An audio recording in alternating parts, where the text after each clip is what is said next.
what happened in Poland. Do you have this type of situation where you have violence against women and children, and this goes like a natural thing, you know, men are violent by their nature, No, so we have to accept it?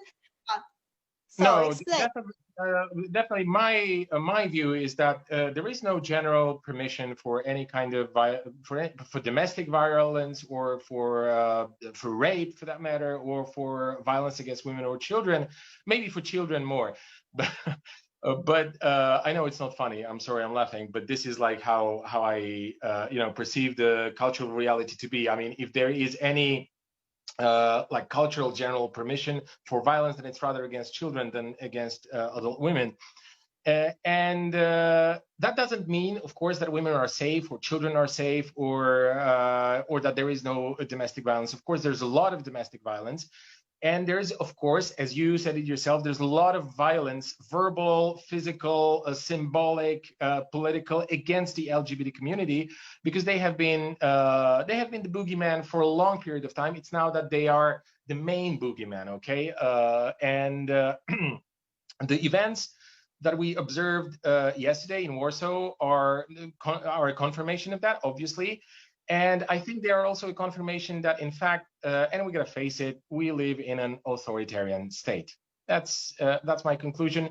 And we've passed the point of the tipping point. I don't know. I can point the exact date or hour. I'm not trying to say that it happened yesterday. Maybe if I were to guess, then I would say that with the re-election of Andrzej Duda, because it was the sixth, I think, elections in a row won by the currently ruling party Law and Justice and its chairman Kaczynski. And I think that's when they decided, okay, then all of our enemies can get it from us now. That's my guess. Okay, it's an educated one, but it's still a guess. It's a speculation. And look, I don't want to go too deeply into all the organizational details and all the brutality, like how people were, dragged on the concrete on the streets, how they were beaten up with batons. Please do explain what happened and what happened. Why? I will explain the general situation. And so what happened yesterday during the day on the Facebook page of an organization called Campaign Against Homophobia, which is a large, well-known, I think the oldest probably organization, LGBT rights organization in Poland. An announcement appeared saying that one of their activists by the name or by the nickname of Margot will be arrested for 2 months. And that's the decision of the court after a second appeal by the prosecution, by the local prosecutor, who attempted to arrest her already a couple of months ago. I mean, it all dates back with Margot to a couple of months ago when she and a couple of her friends were also activists were, as it's put, in the process, as the prosecution laid it out, were devastating private property, and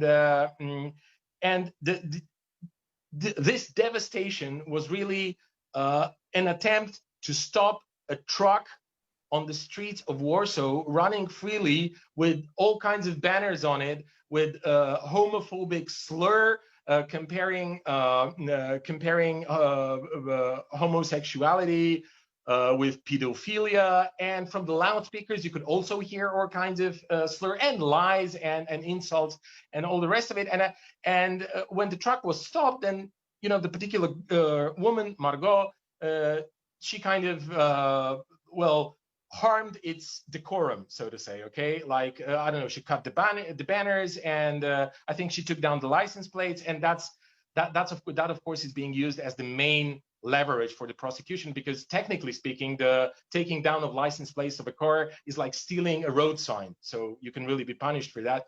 But this is absolutely ridiculous. Like a couple of weeks ago, when it surfaced and the police actually came to her home, and they dragged her out of her home a couple of weeks ago without even letting her put on her shoes, okay, because she just had to face the prosecutor and be interrogated and so on and so forth.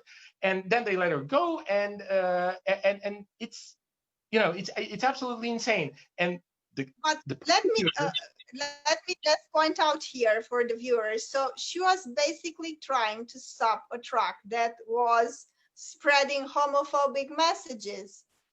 did the owner of the truck respond in some way, or was he also punished for spreading this kind of hatred in the public arena? No, I he's the mean, victim here. No, he's the victim of have violence. things even, you know.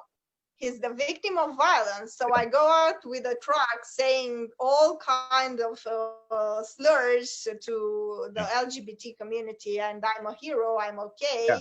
But if anyone tries to stop me, then they are dangerous criminals. Yeah, welcome to Poland. That's pretty much it. And, you know, even a friend of mine who's Jewish and he lives in Poland, he said that he wonders what it would be like and if the reaction of the police would be the same if the same people were driving the same truck, only not with homophobic slurs, but with anti-Semitic slurs, like, you know, Jews are toxic, Jews are syphilis, Jews, whatever, right? Like you can think of that, and whether, you know, people who would be trying to stop them would actually get the same sort of punishment